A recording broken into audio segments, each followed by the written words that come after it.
Hello my dears, നമുക്കിന്ന് 10ാം ക്ലാസ്സിലെ ബയോളജിയിലെ ജീവൻ്റെ ജനിതകം എന്ന പാഠത്തിലെ രണ്ടാമത്തെ ഭാഗം ഒന്ന് നോക്കാം. അപ്പോൾ കഴിഞ്ഞ ക്ലാസ്സിൽ നമ്മൾ എന്തെല്ലാം പറഞ്ഞു? നമ്മൾ പറഞ്ഞു നമ്മളെ മാതാപിതാക്കളിൽ നിന്നും നമുക്ക് അവരുടെ സവിശേഷതകൾ പാരമ്പര്യമായിട്ട് കിട്ടുന്നത് ഏതിലൂടെയെന്ന് പറഞ്ഞത് നമ്മുടെ DNA പറഞ്ഞു അല്ലേ. DNA എവിടെ ഇരിക്കണം നമ്മൾ പറഞ്ഞത്? DNA കോശത്തിലാണെന്ന് പറഞ്ഞു. കോശം എന്താണെന്നാണ് പറഞ്ഞത്?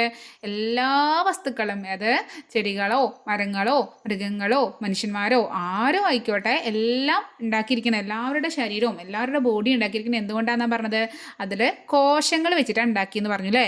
അപ്പോൾ നമ്മൾ ടെക്സ്റ്റിൽ അത് കണ്ടു. ഈ കോശത്തിൻ്റെ അകത്ത് എന്തുണ്ട്? ന്യൂക്ലിയസ് ഉണ്ട്. ഈ ന്യൂക്ലിയസിൻ്റെ ഉള്ളിലാണ് എന്തുള്ളത്? ക്രോമസോംസ് ഉള്ളത് അല്ലേ. ക്രോമസോം ഇവിടെ നമ്മൾ ഇതിങ്ങ് നോക്കുമ്പോൾ നമുക്ക് ഇവിടെ DNA കാണാം. DNA ഷേപ്പ് നമ്മൾ എന്താ പറഞ്ഞത്? ചുറ്റുഗോവണിയാണ് അല്ലേ. എന്താ ഷേപ്പാണ്? DNA ഷേപ്പ് ചുറ്റുഗോവണി ഷേപ്പാണ്. DNA അകത്തിരിക്കുന്ന ജീനാണ് നമുക്ക് ഈ നമ്മുടെ സവിശേഷതകൾ, ഈ പാരമ്പര്യമായിട്ട് നമുക്ക് കിട്ടുന്ന കാര്യങ്ങളൊക്കെ നമുക്ക് ഇങ്ങനെ ഓരോ തലമുറയിൽ നിന്നും അടുത്ത തലമുറയ്ക്ക് എത്തിക്കുന്നത് ആരാണ്? ഈ ജീനാണ്. അപ്പോൾ ഇതൊക്കെ പറഞ്ഞു. ഇനി നമ്മൾ ആദ്യം ഈ DNA അതിൻ്റെ ഷേപ്പ് എന്താണ്? ചുറ്റുകോണി ഷേപ്പ്. അത് ആദ്യം കണ്ടെത്തിയത് ആരൊക്കെ അവരൊക്കെ പറഞ്ഞു അല്ലേ. നമ്മൾ എന്താണ് ജെയിംസ് വാട്സണും ക്രിക്കും കൂടി അല്ലേ. വാട്സൺ എന്നൊക്കെ പറഞ്ഞ് നമ്മൾ ഇന്നലെ പറഞ്ഞതല്ലേ. അവർ രണ്ടുപേരും കൂടിയാണ് ഇതിൻ്റെ ഷേപ്പൊക്കെ കണ്ടുപിടിച്ചത്. അവർക്ക് ഈ ഷേപ്പ് കണ്ടുപിടിക്കാൻ സഹായിച്ചത് ആരാണ്? അവരെ സഹായിച്ചത് നമ്മളെ ഫ്രാങ്ക്ലിൻ്റെയും വിൽക്കിൻസിൻ്റെയും കണ്ടുപിടുത്തങ്ങളാണ്. അതുപോലെ ഈ ഫോട്ടോ 51 അവരതിന് ഹെൽപ്പ് ചെയ്തെന്നൊക്കെയുള്ള കാര്യങ്ങളൊക്കെ നമ്മൾ കഴിഞ്ഞ ക്ലാസ്സിൽ പറഞ്ഞു. ഇനി നമുക്ക് ഇന്നത്തെ ക്ലാസ്സിലോട്ട് പോവാം. അപ്പോൾ ഈ DNA എന്തുകൊണ്ടുണ്ടാക്കി നമുക്കറിയണം. ആദ്യം DNA എവിടെ നമുക്ക് മനസ്സിലായില്ലേ. DNA കോശത്തിൻ്റെ ന്യൂക്ലിയസിൻ്റെ അകത്താണ് DNA ഇരിക്കുന്നത്, നമുക്ക് മനസ്സിലായി. ഇനി ഈ DNA അത് എന്തുകൊണ്ട് ഉണ്ടാക്കിയിരിക്കണമെന്ന് അറിയണ്ടേ. അപ്പോൾ ആ കാര്യമാണ് നമ്മൾ ഇന്നത്തെ ക്ലാസ്സിൽ പഠിക്കാൻ പോകുന്നത് കേട്ടോ. അപ്പോൾ DNAയുടെ അടിസ്ഥാന ഘടകമാണ് ന്യൂക്ലിയോടൈഡ്. എന്താണ്? ന്യൂക്ലിയസ് എന്ന് പറയില്ലേ നമ്മൾ, അതുപോലെ ന്യൂക്ലിയോടൈഡ് കണ്ടോ. ന്യൂക്ലിയോടൈഡ് മറക്കല്ലേ. ന്യൂക്ലിയസിലത്തെ പിന്നെ ന്യൂക്ലിയോടൈഡ്. അപ്പോൾ DNAയുടെ അടിസ്ഥാന ഘടകം ന്യൂക്ലിയോടൈഡ് എന്ന് പറഞ്ഞപ്പോൾ നിങ്ങൾക്ക് മനസ്സിലായിട്ടുണ്ടാവില്ല. നമുക്കറിയാം, നമ്മൾ പറഞ്ഞു നമ്മുടെ ബോഡി, നമ്മുടെ ശരീരം, ഇപ്പോൾ നമ്മുടെ മനുഷ്യന്മാരുടെ ശരീരം എടുക്കുകയാണെങ്കിൽ അവൻ്റെ അടിസ്ഥാന ഘടകം കോശം എന്ന് പറയാം. നമുക്ക് കോശങ്ങൾ ഇങ്ങനെ അടുക്കി പെറുക്കി വെച്ചിട്ടാണ്, ഒരു പ്രത്യേക ക്രമത്തിൽ വെച്ചിട്ടാണ് നമ്മുടെ ബോഡി ഉണ്ടായത് അല്ലേ. അതുപോലെ DNA എങ്ങനെ ഉണ്ടായത്? ഈ ന്യൂക്ലിയോടൈഡുകൾ ഇങ്ങനെ അടുക്കി വെച്ചിട്ടാണ് എന്തുണ്ടായിരിക്കുന്നത്? നമ്മുടെ DNA കുട്ടനുണ്ടായത്. അപ്പോൾ എന്താണ് ഈ ന്യൂക്ലിയോടൈഡ്? അതിൽ എന്തെല്ലാം ഉണ്ട് അത് നമുക്ക് അറിയണമല്ലേ. അപ്പോൾ ഈ ന്യൂക്ലിയോടൈഡിൽ 3 കാര്യമാണ് ഉണ്ടാകുള്ളത്. 3 കാര്യങ്ങൾ കൂടിയിട്ടാണ് ന്യൂക്ലിയോടൈഡ് ഉണ്ടാവുന്നത്. ആ 3 കാര്യം എന്താണെന്ന് നമുക്ക് അറിയണ്ടേ. ഒന്നാമത്തത് ഒരു പഞ്ചസാരയാണ്. ആൾ കുറച്ച് പഞ്ചാരയാണ്. അപ്പോൾ വെറും പഞ്ചസാരയല്ല. എന്ത് പഞ്ചസാരയെന്ന് അറിയോ? ഡിഓക്സി റൈബോസ് പഞ്ചസാര. അപ്പോൾ ആ പഞ്ചസാരയുടെ പേര് അറിയണതിന് മുമ്പേ നമുക്ക് DNA അതിൻ്റെ ഫുൾ ഫോം നോക്കാം. നമ്മൾ DNA എന്ന് പറഞ്ഞാൽ എന്താണെന്ന് അറിയണ്ടേ. D എന്താണ്, N എന്താണ്, A എന്താണ് നമുക്ക് അറിയണമല്ലേ. അപ്പോൾ DNAയുടെ ശരിക്കും ഫുൾ ഫോം വരികയാണെങ്കിൽ ഡിഓക്സി റൈബോ ന്യൂക്ലിക് ആസിഡ് പറയും. ഡിഓക്സി റൈബോ അത് ഡീൻ്റെ ന്യൂക്ലിക് ആസിഡ്. അപ്പോൾ ഡിഓക്സി റൈബോ ന്യൂക്ലിക് ആസിഡ്. അപ്പോൾ ഈ DNA പറയുന്നത് ഡിഓക്സി റൈബോ, അകത്ത് D. അപ്പോൾ നമ്മൾ ഇംഗ്ലീഷ് എഴുതുമ്പോൾ അകത്ത് D ഫസ്റ്റ് ലെറ്റർ വന്നു. പിന്നെ ന്യൂക്ലിക്കത്തെ N-ഉം ആസിഡത്തെ A-യും. അങ്ങനെയാണ് deoxyribonucleic acid. Deoxyribonucleic acid. അപ്പോൾ ഈ നമ്മൾ പറഞ്ഞു ന്യൂക്ലിയോടൈഡ് എന്ന് പറഞ്ഞു. നമ്മൾ പറഞ്ഞു DNAയുടെ അടിസ്ഥാന ഘടകം എന്താണ്? ന്യൂക്ലിയോടൈഡുകൾ ഇങ്ങനെ വെച്ചിട്ടാണ് നമുക്ക് എന്തുണ്ടാവണത്? നമുക്ക് DNA ഉണ്ടാവണത്. ഇപ്പോൾ നമ്മളൊരു വീട് വയ്ക്കാമെന്ന് വിചാരിച്ചോ. വീട് വയ്ക്കണമെങ്കിൽ നമ്മൾ എന്ത് ചെയ്യണം? നമ്മൾ കല്ലുകൾ ഇങ്ങനെ സിമെൻറ്റ് കൂട്ടിയിട്ട് കല്ലിങ്ങനെ വെക്കണം അല്ലേ. മേലേക്ക് കല്ല് വെക്കുമ്പോഴാണ്. അപ്പോൾ അതിൻ്റെ അടിസ്ഥാന ഘടകം നമുക്ക് പറയാം കല്ലാണ്, അല്ലെങ്കിൽ സിമെൻറ്റാണ്, അല്ലെങ്കിൽ മണലാണെന്നൊക്കെ പറയാം. അതുപോലെ നമ്മൾ DNA ഉണ്ടാക്കുന്നത് എന്തുകൊണ്ടാണ്? ന്യൂക്ലിയോടൈഡ്. എന്താണ്? ന്യൂക്ലിയോടൈഡ്. ന്യൂക്ലിയസത്തെ ന്യൂക്ലിയ ആലോചിക്കുക, ന്യൂക്ലിയോടൈഡ്. അപ്പോൾ ഈ ന്യൂക്ലിയോടൈഡിൽ 3 കാര്യങ്ങൾ ചേർന്നിട്ടാണ് ന്യൂക്ലിയോടൈഡ് ഉണ്ടാവാൻ നമ്മൾ പറഞ്ഞു അല്ലേ. അപ്പോൾ ആ 3 കാര്യങ്ങൾ എന്തൊക്കെയാണെന്ന് നമുക്ക് നോക്കാം. നമ്മൾ പറയും, ഇപ്പോൾ നമ്മൾ ചായ ഉണ്ടാക്കണം വിചാരിച്ചോ. ചായയിൽ നമുക്ക് എന്തൊക്കെ ഇടണം? നമുക്ക് വെള്ളം വേണം. ആ വെള്ളം വെച്ചിട്ട് നമുക്ക് ചായയിൽ എന്തെല്ലാം ഇടണം? നമ്മൾ ചായപ്പൊടി, തേയിലപ്പൊടി ഇടണം, പഞ്ചസാര ഇടണം അല്ലേ. അതുപോലെ പാൽ ഒഴിക്കണമെങ്കിൽ പാൽ ഒഴിക്കണം. അപ്പോൾ യെസ്, അതുപോലെ നമ്മൾ ന്യൂക്ലിയോട്ടൈഡ് ഉണ്ടാക്കാൻ പോവാണ് കേട്ടോ. ന്യൂക്ലിയോട്ടൈഡ് ഉണ്ടാക്കാൻ പോകുമ്പോൾ നമുക്ക് ചായയിൽ പഞ്ചസാര ചേർക്കില്ലേ? നമ്മൾ സാധാ ഷുഗർ ചേർക്കുക അല്ലേ? പക്ഷേ ന്യൂക്ലിയോട്ടൈഡ് ഉണ്ടാക്കാൻ എന്ത് പഞ്ചസാരയാണ് വേണ്ടത്? ഡിയോക്സി റൈബോസ് പഞ്ചസാര. നമ്മുടെ ഡിയോക്സി റൈബോ ന്യൂക്ലിക് ആസിഡ് എന്നാണ് നമ്മുടെ DNA ഫുൾ ഫോം പറഞ്ഞത്. അത് ഡിയോക്സി റൈബോസ്, അത് എത്ര എണ്ണം വേണം? 1 കേട്ടോ. എല്ലാം 1 വീതമാണ്.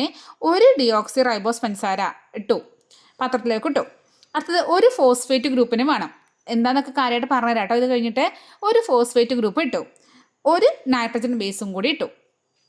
3 കൂടി ആഡ് ചെയ്തു, മിക്സ് ചെയ്തു. നമുക്ക് എന്തിതാ കിട്ടി? ന്യൂക്ലിയോട്ടൈഡ് റെഡി ആയടാ. അപ്പോൾ ന്യൂക്ലിയോട്ടൈഡ് കിട്ടാൻ എന്ത് വേണം? ഒരു ഡിയോക്സി റൈബോസ് പഞ്ചസാരേനെയും ഒരു ഫോസ്ഫേറ്റ് ഗ്രൂപ്പും ഒരു നൈട്രജൻ ബേസും കൂടി കൂട്ടുമ്പോൾ നമുക്ക് എന്ത് കിട്ടും? ന്യൂക്ലിയോടൈഡ് കിട്ടും. ന്യൂക്ലിയോടൈഡ് എന്താണ്? DNA അടിസ്ഥാന ഘടകം. DNA എന്തുകൊണ്ട് ഉണ്ടാക്കിയിരിക്കുന്നത്? ന്യൂക്ലിയോടൈഡ് കൊണ്ട്. അപ്പോൾ ന്യൂക്ലിയോടൈഡ് ഉണ്ടാക്കാൻ എന്തെല്ലാം വേണം? ഒരു ഡിയോക്സി റൈബോസ് പഞ്ചസാര, ഒരു ഫോസ്ഫേറ്റ് ഗ്രൂപ്പ്, ഒരു നൈട്രജൻ ബേസ്. ഇത്രയും ചേർന്നാൽ എന്തായി? നമ്മുടെ DNA ആയി. ഇനി നമുക്ക് ഇത് 3നെയും കുറിച്ച് ഒന്ന് വിശദമായിട്ട് പഠിക്കാം. എന്താണ് ഡിയോക്സി റൈബോസ് പഞ്ചസാര, ഫോസ്ഫേറ്റ് ഗ്രൂപ്പിൽ എന്താണ്, നൈട്രജൻ ബേസ് എന്തൊക്കെയാണെന്ന് പഠിക്കാം. ആദ്യം നമുക്ക് നൈട്രജൻ ബേസ് വെച്ച് തുടങ്ങിയാലോ? യെസ്. അപ്പോൾ ഒരു നൈട്രജൻ ബേസ് പറഞ്ഞാൽ ഒരു 4 കാര്യങ്ങൾ നിങ്ങൾ കാണാതെ പഠിക്കാനുണ്ട്. Adenine, thymine, guanine, cytosine. Adenine, thymine, guanine, cytosine. Adenine, thymine, guanine, cytosine nitrogen ബേസുകളുടെ പേരാണ്. 4 എണ്ണമാണ് ഉള്ളത്. അപ്പോൾ ATGC ആണ്. ATGC. ATGC. A adenine, T thymine, G guanine, C cytosine. അപ്പോൾ നൈട്രജൻ ബേസുകൾ ഒന്നാമത്തതാണ് A ലെറ്റർ കൊണ്ട് സൂചിപ്പിക്കുന്നത് എന്താണ്? അഡിനിൻ. നല്ല അടി കിട്ടണം അല്ലേ അഡിനിന്? അഡിനിൻ. അടുത്തതാണ് തൈമിൻ. അഡിനിൻ്റെ ഫ്രണ്ടാണ് എന്ത്? തൈമിൻ. തൈമിൻ നല്ല തൈയാണ്, ചെറുതാണ്. അപ്പോൾ അതുപോലെ അടുത്തതാണ് G ആണ് ഗ്വാനിൻ. ഗ്വാ ഛർദിക്കാന്ന് വിചാരിച്ചോ? ഗ്വാ എന്ന് പറഞ്ഞ് ഛർദിക്കില്ലേ? അതുപോലെ ഗ്വാനിൻ. അടുത്തത് C സൈറ്റോസിൻ.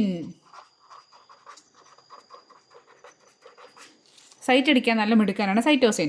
അപ്പോൾ ഇവർ 4 പേരാണ് എന്ത്? Nitrogen base. അപ്പോൾ നൈട്രജൻ ബേസ് 4 തരത്തിലുണ്ട്. Adenine, thymine, guanine, cytosine. ഇവർ 2 പേര് ഇങ്ങനെ ജോഡിയായിട്ട് നിൽക്കാം. എപ്പോഴും അഡിന് തൈമിൻ്റെ കൂടെ നിൽക്കുള്ളൂ. അഡിനും തൈമിനുമാണ് എന്ത്? ഫ്രണ്ട്സാണ് അവർ 2 പേരെന്ന് പറയാം. അപ്പോൾ നമുക്ക് എങ്ങനെ പറയാം? അഡിനും തൈമിനും. അപ്പോൾ അഡിനത്തെ നമുക്ക് A എടുക്കാം, തൈമിനത്തെ T എടുക്കാം. അപ്പോൾ ഇവർ 2 പേരാണ് എപ്പോഴും ഉണ്ടാവുക? എന്താണ്? ഒന്നിച്ച് നിൽക്കുക. ഒരിക്കലും അഡിനിന് പോയിട്ട് ഗ്വാനിനോട് കമ്പനിയാവോ? ഇല്ല. എപ്പോഴും അഡിനും തൈമിനും അപ്പോൾ നമുക്ക് പറയാം ഇവർ 2 പേരും എന്താന്ന് പറയാം? ഇവരാണ് ലവാണ് കേട്ടോ. അപ്പോൾ അഡിനും തൈമിനും. അതുപോലെ അടുത്തത് ഗ്വാനിനും സൈറ്റോസിനും. അപ്പോൾ ഗ്വാനിനത്തെ G ഉണ്ട്, സൈറ്റോസിനത്തെ C ഉണ്ട്. അപ്പോൾ ഇവരും കപ്പിൾസാണ്. അപ്പോൾ 2 കപ്പിൾസിന് കിട്ടി. ഒരിക്കലും അഡിനും സൈറ്റോസിനും വെച്ചിട്ടോ അല്ലെ അഡിനും ഗ്വാൻ വെച്ചിട്ടോ കമ്പനി ആവില്ല. എപ്പോഴും അഡിനും thymine. A love T, G love C. അങ്ങനെയൊക്കെ നിങ്ങൾക്ക് പഠിക്കാൻ വേണ്ടിയിട്ട് പറഞ്ഞു തരാം കേട്ടോ. അപ്പോൾ മറക്കില്ല. അപ്പോൾ അഡിനും തൈമിനുമാണ് കമ്പനിക്കാർ, കപ്പിൾസാണ്. ഗ്വാനിനും സൈറ്റോസിനും അവരും കപ്പിൾസാണ്. അപ്പോൾ ഇതൊക്കെ എന്താണ്? നൈട്രജൻ ബേസ് ആണ്. എന്താണ് നൈട്രജൻ ബേസ്? DNA അടിസ്ഥാന ഘടകമായിട്ടുള്ള ന്യൂക്ലിയോടൈഡിൽ 3 ഘടകങ്ങളാണ്. എന്തൊക്കെയാണ്? ഡിയോക്സി റൈബോസ് പഞ്ചസാരയും ഫോസ്ഫേറ്റ് ഗ്രൂപ്പും നൈട്രജൻ ബേസും. അതിൽ നൈട്രജൻ ബേസാണ് ഈ 4 എണ്ണം. ഇതിൽ അഡിനും തൈമിനും ഫ്രണ്ട്സാണ്, ഗ്വാനിനും സൈറ്റോസിനും ഫ്രണ്ട്സാണ്. മനസ്സിലായോ? ഇനി നമുക്ക് അപ്പോൾ നൈട്രജൻ ബേസിനെ കുറിച്ച് നമ്മൾ പഠിച്ചു. ഇനി ഈ 3 ആണല്ലേ ഉള്ളത്. അപ്പോൾ നൈട്രജൻ ഇതിന് കഴിഞ്ഞാൽ അടുത്തതാണ് ഫോസ്ഫേറ്റ് ഗ്രൂപ്പ്. ഫോസ്ഫേറ്റ് ഗ്രൂപ്പ് ശരിക്കും എന്താണെന്നറിയോ? നമ്മളൊരു വീടുണ്ടാക്കുമ്പോൾ കട്ടകൾ വെച്ചിട്ട് നമ്മുടെ ഇടയിൽ സിമെൻറ്റ് ചേർക്കില്ലേ? സിമെൻറ്റ് ഉണ്ടെന്നാണ് ചേർക്കുന്നത്. ആ കട്ടകൾ രണ്ടും ബോണ്ടായിട്ട് കിട്ടാൻ അല്ലേ? കട്ടകൾ രണ്ടും ഒട്ടിപ്പിടിച്ച് കിട്ടാൻ വേണ്ടിയിട്ടാണ് നമ്മൾ എന്ത് ചെയ്യുന്നത്? സിമെൻറ്റ് ചേർക്കുന്നത്. അതുപോലെയാണ് നമ്മൾ ഫോസ്ഫേറ്റ് എന്താണ്? നമ്മളെ ഒരു സിമെൻ്റ് ആയിട്ടാണ് ഇവിടെ വർക്ക് ചെയ്യുന്നത്. എന്താണ് ഇവിടെ? എങ്ങനെയാണ് ഈ ന്യൂക്ലിയോടൈഡുകൾ, ഈ ന്യൂക്ലിയോടൈഡ് ഒരു ന്യൂക്ലിയോടൈഡ് കുറേ ന്യൂക്ലിയോടൈഡ് കൊണ്ട് അടുക്കി പെറുക്കി വെച്ചിട്ടാണ് DNA ഉണ്ടായെന്ന് പറഞ്ഞു. അപ്പോൾ 2 ന്യൂക്ലിയോടൈഡുകളെ തമ്മിൽ ഇങ്ങനെ ബന്ധിപ്പിക്കുന്ന ബോണ്ടാണ് നമ്മളെ ഫോസ്ഫേറ്റ്. അപ്പോൾ നമ്മളെ ഫോസ്ഫേറ്റ് എന്താണ്? ഈ ഫോസ്ഫേറ്റ് എന്ന് പറഞ്ഞാൽ എന്താണ്? ഒരു ബോണ്ടാണ്. ബോണ്ട്. എന്താണ് ബോണ്ട് പറഞ്ഞാൽ രണ്ട് ന്യൂക്ലിയോടൈഡുകളെ തമ്മിൽ ബന്ധിപ്പിക്കുന്ന ബോണ്ടാണ് ആര് നമ്മളെ ഫോസ്ഫേറ്റ്. അപ്പോൾ ഫോസ്ഫേറ്റ് ഒരു സിമെൻറ്റ് വർക്കിനെ പോലെ വർക്ക് ചെയ്യുന്ന ആലോചിക്കാം. അപ്പോൾ നമ്മളെ നൈട്രജൻ ബേസും കഴിഞ്ഞു, ഫോസ്ഫേറ്റും കഴിഞ്ഞു. ഇനി ആരുള്ളത്? ഒരു ഡിയോക്സി റൈബോസ് പഞ്ചസാര അല്ലേ? നമ്മൾ പഞ്ചസാരയുടെ എന്താ പറയുക ഇവിടെ? ഈ പഞ്ചസാരയിൽ 5 കാർബൺ പഞ്ചസാര ചേർന്നിട്ടാണ് ഡിയോക്സി റൈബോസ് പഞ്ചസാര ഉണ്ടാവുന്നത്. എത്രണ്ണാണ്? 5 എണ്ണം. 5 കാർബൺ പഞ്ചസാര കൂടി ചേർന്നിട്ട് എന്തുണ്ടാവും? നമ്മളെ ഒരു ഡിയോക്സി റൈബോസ് പഞ്ചസാര ഉണ്ടാവും. അപ്പോൾ ഡി എൻ എയുടെ ഷേപ്പ് എന്താണ്? ചുറ്റുഗോവണി ഷേപ്പാണ്. ഡി എൻ എയുടെ അടിസ്ഥാന ഘടകം എന്താണ്? നമ്മളെ ന്യൂക്ലിയോടൈഡാണ്. ഈ ന്യൂക്ലിയോടൈഡ് ഉണ്ടാക്കിയിരിക്കുന്നത് 3 കാര്യങ്ങൾ ചേർന്നിട്ടാണ്. മൂന്നും ഓരോന്ന് വീതമാണ്. ഒരു ഡിയോക്സി റൈബോസ് പഞ്ചസാരയും ഒരു ഫോസ്ഫേറ്റ് ഗ്രൂപ്പും ഒരു നൈട്രജൻ ബേസുമാണ്. അതിൽ നൈട്രജൻ ബേസ് എന്ന് പറഞ്ഞാൽ 4 തരത്തിലുണ്ട്: അഡിനിൻ, തൈമിൻ, ഗ്വാനിൻ, സൈറ്റോസിൻ. അതുപോലെ ഫോസ്ഫേറ്റ് പറഞ്ഞാൽ എന്താണ്? ഒരു ബോണ്ടാണ്. ന്യൂക്ലിയോടൈഡുകളെ പരസ്പരം ബന്ധിപ്പിക്കുന്ന ബോണ്ടായിട്ട് വരയ്ക്കുന്നത് ആരാണ്? ഫോസ്ഫേറ്റ് ആണ്. ഈ ഡിയോക്സി റൈബോസ് ന്യൂക്ലിയസിൽ എത്ര പഞ്ചസാര ഉണ്ട്? 5 കാർബൺ 5 കാർബൺ പഞ്ചസാരയും കൂടി ചേർന്നിട്ടാണ് ഒരു ഡിയോക്സി റൈബോസ് പഞ്ചസാര ഉണ്ടാവുന്നത്. ഇത്രയും കാര്യം മനസ്സിലായോ? ഇനി എന്താണ് ഈ നൈട്രജൻ ബേസ് പറഞ്ഞു? ബേസ് പറഞ്ഞാൽ എന്താണ്? നമ്മൾ ആസിഡ് ബേസ് എന്ന് പറയും. ബേസ് എന്ന് പറഞ്ഞാൽ ആൽക്കലി, നമ്മൾ ആസിഡുകളും ആൽക്കലികളും എന്നൊക്കെ പഠിച്ചിട്ടുണ്ടാവും നിങ്ങൾ ചെറിയ ക്ലാസ്സിൽ. ആസിഡിൻ്റെ നേരെ ഓപ്പോസിറ്റ് വിപരീത സ്വഭാവമുള്ളതാണ് ആൽക്കലി അല്ലേ? അപ്പോൾ നിങ്ങൾ പഠിച്ചിട്ടുണ്ട് ആൽക്കലി എന്നാൽ ലിറ്റ്മസ് പേപ്പറിൻ്റെ കളർ ചേഞ്ച് ഒക്കെ നിങ്ങൾ പഠിച്ചിട്ടുണ്ട്. അപ്പോൾ ഈ നൈട്രജൻ ബേസ് എന്ന് കേൾക്കുമ്പോൾ തന്നെ ഇതൊരു ബേസ് ആണ്, ഇതൊരു ആൽക്കലിയാണ്. അപ്പോൾ നൈട്രജൻ അടങ്ങിയ ആൽക്കലി സ്വഭാവമുള്ള സംയുക്തങ്ങൾക്കാണ് പറയുക. നമ്മൾ എന്താണ് പറയുക? നൈട്രജൻ ബേസ് പറയും. അപ്പോൾ നൈട്രജൻ ബേസ് എന്ന് പറഞ്ഞാൽ ഇപ്പോൾ നമ്മൾ നൈട്രജൻ ബേസ് എടുക്കുകയാണെങ്കിൽ അതിന് ഇപ്പോൾ നമ്മളോട് ഒരു പാത്രത്തിൽ ഒരു ഇതെടുത്തത് ഇത് നൈട്രജൻ ബേസ് ആണോ? ഇതിൽ കുറേ ഇതുണ്ട്. ഇത് നൈട്രജൻ ബേസ് ആണോ ചോദിക്കുമ്പോൾ നമ്മൾ എങ്ങനെ പറയാം? ഇതിൽ നൈട്രജൻ ഉണ്ടോ എന്ന് നോക്കണം. യെസ്, ഇതിൽ നൈട്രജൻ ഉണ്ടെങ്കിൽ ഇത് ആൽക്കലി ആണോ നോക്കണം. ആൽക്കലി കൊണ്ടാണെങ്കിൽ ഇത് നൈട്രജൻ ബേസ് ആണോ? ഓക്കെ പറയാം. മനസ്സിലായോ? അപ്പോൾ നൈട്രജൻ അടങ്ങിയ ആൽക്കലി സംയുക്തങ്ങൾക്ക് നമ്മൾ എന്താ പറയുക? Nitrogen base. അതിൽ എന്തൊക്കെയുണ്ട്? നൈട്രജൻ ബേസുകൾ 4 എണ്ണം: അഡിനിൻ, തൈമിൻ, ഗ്വാനിൻ, സൈറ്റോസിൻ. ഇനി നമ്മൾ ഇതിൻ്റെ ഷേപ്പ് എങ്ങനെ വരാൻ നോക്കാം. അത് നമുക്ക് ടെക്സ്റ്റ് ബുക്കിൽ അതിന് മുമ്പ് ഒന്ന് പറയാം. നമുക്ക് പറഞ്ഞു 5 പഞ്ചസാര, അതായത് 5 കാർബൺ അല്ലേ? അപ്പോൾ നമ്മളൊരു പെൻറ്റഗണിൻ്റെ ഷേപ്പ് വരയ്ക്കുക. പഞ്ചഭുജം 1 2 3 4 5 കാർബണാണുള്ളത്. അതിൽ നമ്മൾ ഫോസ്ഫേറ്റ് ഇല്ലേ? ഫോസ്ഫേറ്റ് ചേട്ടൻ എന്താണ്? ഫോസ്ഫേറ്റ് ഇവിടുത്തെ സിമെൻ്റ് ആണ് അല്ലേ? ബോണ്ട്. അപ്പോൾ നമ്മൾ എന്ത് ചെയ്യുക? ആ ബോണ്ട് ഇവിടെ ഒരു റൗണ്ട് കളറിലാണ് എപ്പോഴും ബോണ്ട് ഉണ്ടാവുക. അതുപോലെ നൈട്രജൻ ബേസ് നമ്മൾ അഡിനിൻ, ഗ്വാനിൻ, സൈറ്റോസിൻ, തൈമിനൊക്കെ അല്ലേ? അവരിതാ ഇങ്ങനെ ഉണ്ടാവും. ഇത് നൈട്രജൻ ബേസ്, ഇത് ഡിയോക്സി റൈബോസ് പഞ്ചസാര, ഇത് ഫോസ്ഫേറ്റ്. അപ്പോൾ ഈ 3 കൂടി ചേർന്നാൽ എന്തായി? ഒരു ന്യൂക്ലിയോടൈഡായി. ന്യൂക്ലിയോടൈഡ് എന്താണ്? ഡി എൻ എയുടെ അടിസ്ഥാന ഘടകം. അപ്പോൾ ഇതെന്താണ്? ഇത് നൈട്രജൻ ബേസ് ആണ്. ഇതെന്താണ്? ഇത് നമ്മളെ പഞ്ചസാരയാണ്. എന്ത് പഞ്ചസാര? ഡിയോക്സി റൈബോസ് പഞ്ചസാര എന്ന് എഴുതണം കേട്ടോ. ഇതെന്താണ്? ഇത് നമ്മളെ ഫോസ്ഫേറ്റ് ആണ്. ഫോസ്ഫേറ്റ്, നൈട്രജൻ ബേസ്, പഞ്ചസാര എല്ലാം കൂടി കൂട്ടിയിട്ട് ഒരു പാത്രത്തിട്ട് ഇളക്കി എന്തായി? ന്യൂക്ലിയോടൈഡായി. ഇങ്ങനെ കുറേ ന്യൂക്ലിയോടൈഡ് ഇങ്ങനെ അടിക്കി ഇപ്പുറത്തൊരു ന്യൂക്ലിയോടൈഡ് വേറെ വെച്ചു, അപ്പുറത്ത് വേറെ ന്യൂക്ലിയോടൈഡ്, ഇപ്പുറത്ത് വേറെ,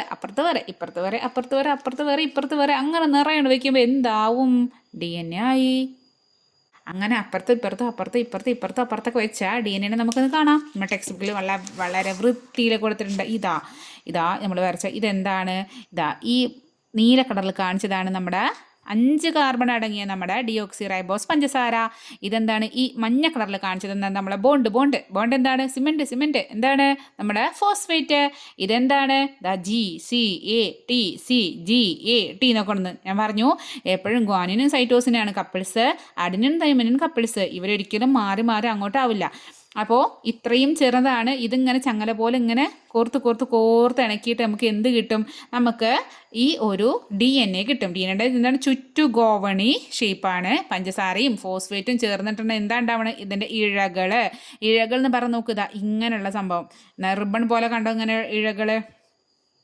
അപ്പോൾ നമ്മൾ ഡി എൻ എക്ക് ഇഴകളും ഉണ്ട്, പടികളും ഉണ്ട്. പടികൾ പറഞ്ഞാൽ സ്റ്റെപ്പുകൾ അല്ലേ? നമ്മൾ കോണിയുടെയൊക്കെ പടികൾ കയറട്ടെ എന്ന് പറയില്ലേ? എത്ര കോണിപ്പടി എത്ര ഉണ്ടെന്നൊക്കെ ചോദിക്കില്ലേ? അതുപോലെ DNA പടി എന്ന് പറയാം. അപ്പോൾ പടികൾ എന്തുകൊണ്ടാണ് ഉണ്ടാക്കിയിരിക്കുന്നത്? പടികൾ നൈട്രജൻ ബേസ് ആണ്. അതായത് adenine, thymine, cytosine, guanine, adenine, thymine, guanine, cytosine. ഇതാണ് നമ്മളെ പടികൾ. അപ്പോൾ പടികൾ എന്തുകൊണ്ടാണ് ഉണ്ടാക്കിയിരിക്കുന്നത്? നൈട്രജൻ ബേസ് കൊണ്ടാണ് പടികൾ ഉണ്ടാക്കിയിരിക്കുന്നത്. ഇതെന്താണ്? നൈട്രജൻ ബേസ് ആണ്. ഈ ബ്ലൂ കളറിൽ, നീല കളറിൽ കാണുന്നതാണ് നമ്മളെ പഞ്ചസാരയാണ്. ഈ മഞ്ഞ കളറിൽ കാണുന്നതാണ് നമ്മളെ ഫോസ്ഫേറ്റ് ആണ്. ഇവരെല്ലാവരും കൂടിയിട്ട് എന്തുണ്ടായി? നമ്മുടെ DNA ഉണ്ടായി. ഇതിൽ ഒന്ന് നമുക്ക് പറയാം ന്യൂക്ലിയോടൈഡ്. ഇതിൽ ഒരു ഫോസ്ഫേറ്റും ഒരു പഞ്ചസാരയും ഒരു നൈട്രജൻ ബേസും കൂടിയ ഒരു ന്യൂക്ലിയോടൈഡായി. ഇത് അടുത്ത ന്യൂക്ലിയോടൈഡ്, ഇത് അടുത്ത ന്യൂക്ലിയോ, അങ്ങനെ ന്യൂക്ലിയോടൈഡും ഇങ്ങനെ കൂട്ടി ചേർന്ന് വെച്ചിട്ട് നമുക്ക് എന്ത് കിട്ടി? DNA കിട്ടി. അതിൻ്റെ ഇതെന്താ? ഇഴകൾ അല്ലെങ്കിൽ ഈ റിബൺ പോലെ കാണും ഈ സൈഡിലുള്ള കോണിൻ്റെ ആ സൈഡിലുള്ളത്. അത് എന്തുകൊണ്ടാണ്? പഞ്ചസാരയും ഫോസ്ഫേറ്റും ചേർന്നിട്ടുണ്ടാക്കിയിട്ടുണ്ട്. അതുപോലെ അതിൻ്റെ പടികൾ, ഈ സ്റ്റെപ്പുകൾ എന്തുകൊണ്ട് ഉണ്ടാക്കിയിരിക്കുന്നത്? നൈട്രജൻ ബേസ് കൊണ്ടാണ് ഉണ്ടാക്കിയിരിക്കുന്നത്. ഇത്ര കാര്യം വളരെ വൃത്തിക്ക് മനസ്സിലായി എന്ന് വിചാരിക്കുന്നു. എന്തെങ്കിലും ഡൗട്ട് ഉണ്ടെങ്കിൽ നിങ്ങൾക്ക് കമൻറ്റിൽ ചോദിക്കാം. അപ്പോൾ ഇനി നമുക്കിതിൻ്റെ അപ്പുറത്തുള്ള വർക്ക്ഷീറ്റ് ഒന്ന് നോക്കാം. ഫസ്റ്റ് ക്വസ്റ്റ്യൻ നോക്ക്. DNA ഇഴകളുടെ എണ്ണം. നമ്മൾ പറഞ്ഞു ഇഴകൾ എന്ന് പറഞ്ഞാൽ നമ്മൾ എന്താ അവിടെ ഉദ്ദേശിക്കുന്നത്? അവിടെ ആ റിബൺ പോലെ അല്ലേ? അപ്പോൾ ഇതാ പിക്ചർ നോക്കുമ്പോൾ ഇതാണ് ഇഴകൾ. ഇതൊരു ഇഴ ഇങ്ങനെ പോകുന്നു. രണ്ടാമത്തെ ഇഴ ഇതാ. അപ്പോൾ എത്രയുണ്ട്? നമ്മൾ കോണിയാണെങ്കിൽ, നമ്മൾ ശരിക്കും ഒരു കോണി വരയ്ക്കുകയാണെങ്കിൽ നമ്മളെങ്ങനെ വരയ്ക്കുക? കോണി നമുക്ക് വരയ്ക്കുമ്പോൾ ഇതുള്ള സ്റ്റെപ്പാണെങ്കിൽ ഇങ്ങനെയാണ് കോണി ഉണ്ടാവുക അല്ലേ? ഈ കോണിനെ പിടിച്ച് നമ്മളിങ്ങനെ തിരിച്ചിങ്ങനെ പിരിച്ചു. അപ്പോൾ എന്താവും? ഈ കോണി ഇതാ ഇങ്ങനത്തെ ഷേപ്പാവും. ഇതാ ഇങ്ങനെ ആവും. ഒരിക്കലും ആർക്കും കയറാൻ പറ്റാത്തൊരു കോണിയാണ്. പക്ഷേ ഈ സ്റ്റെപ്പ് ഇടയിലുള്ള ഈ പടികൾ ഇതുപോലെ തന്നെ ഉണ്ടാവും. ഇതെന്താണ്? ഇതാണ് ഇഴകൾ. അപ്പോൾ എത്ര ഇഴകളുണ്ട്? ഇവിടെ 2 ഇഴകളാണുള്ളത് അല്ലേ? അപ്പോൾ നമുക്കിവിടെ ഇഴകളുടെ എണ്ണം എത്രയാണ് ഇട്ട് കൊടുക്കാം? 2 എന്ന് ഇട്ട് കൊടുക്കാം. ഇനി അടുത്തത് ഇഴകൾ നിർമ്മിച്ചിരിക്കുന്ന തന്മാത്രകൾ. നമ്മൾ പറഞ്ഞ ഇഴകൾ എന്തുകൊണ്ടാണ് ഉണ്ടാക്കിയിരിക്കുന്നത്? ഇതാ ഇവിടെ തന്നെ തന്നിട്ടുണ്ട്. ഇഴകൾ ഉണ്ടാക്കിയിരിക്കുന്നത് പടികളാണ് നമ്മുടെ നൈട്രജൻ ബേസ്. ഇഴകൾ പഞ്ചസാരയും ഫോസ്ഫേറ്റും ചേർന്നിട്ടുണ്ടായിരിക്കുന്നത്. അപ്പോൾ ഇവിടെ ഇഴകൾ എന്തുകൊണ്ടാണ് ഉണ്ടാക്കിയിരിക്കുന്നത്? പഞ്ചസാര, ഫോസ്ഫേറ്റ് എന്ന് എഴുതാം.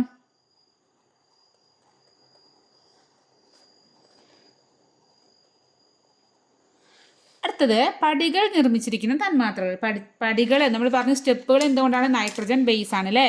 അപ്പോൾ ഇവിടെ നമുക്ക് നൈട്രജൻ ബേസിന് കൊടുക്കാം. അടുത്തത് വിവിധ തരം നൈട്രജൻ ബേസുകൾ. നമുക്കറിയാം അഡിനിൻ, തൈമിൻ, ഗ്വാനിൻ, സൈറ്റോസിൻ. ഈ സാധനമായിട്ട് അവിടെ എഴുതേണ്ടത് അഡിനിൻ, തൈമിൻ, ഗ്വാനിൻ, സൈറ്റോസിൻ. ഇനി പടികൾ രൂപപ്പെടുന്ന വിധം ഒന്ന് നേരെ നോക്കാം.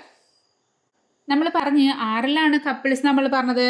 അഡിനിനും തൈമിനും കപ്പിളാണ്. അതുപോലെ ഗ്വാനിനും സൈറ്റോസിനും. നമ്മൾ ഈ കാര്യമില്ലേ? ഈ കാര്യം ഇവിടെ എഴുതേണ്ടത് ഇവിടെ പടികൾ രൂപപ്പെടുന്ന അഡിനും തൈമിനുമാണ്. അതുപോലെ ഗ്വാനിനും സൈറ്റോസിനുമാണ്. നമുക്ക് എടുക്കാം.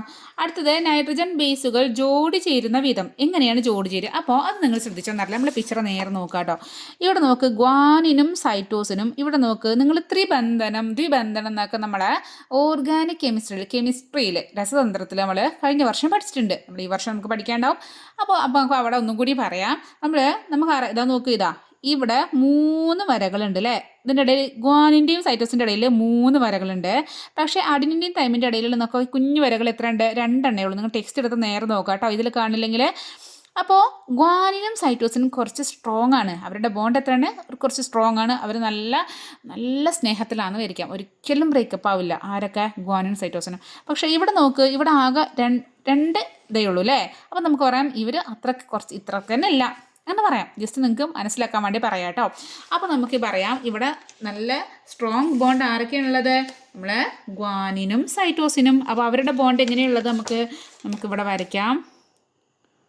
ഗ്വാനിന് 3 ഇതുണ്ട് സൈറ്റോസിനോട്. പക്ഷേ അഡിനിന് ആകെ 2 എണ്ണേ ഉള്ളൂ തൈമിനോടുള്ളത്. അപ്പോൾ ഇങ്ങനെ വരച്ച് വയ്ക്കാം. നെക്സ്റ്റ് ന്യൂക്ലിയോടൈഡിലെ തന്മാത്രകൾ. തന്മാത്രകൾ നമുക്ക് പറഞ്ഞു. എന്തൊക്കെ നമ്മൾ പറഞ്ഞത്?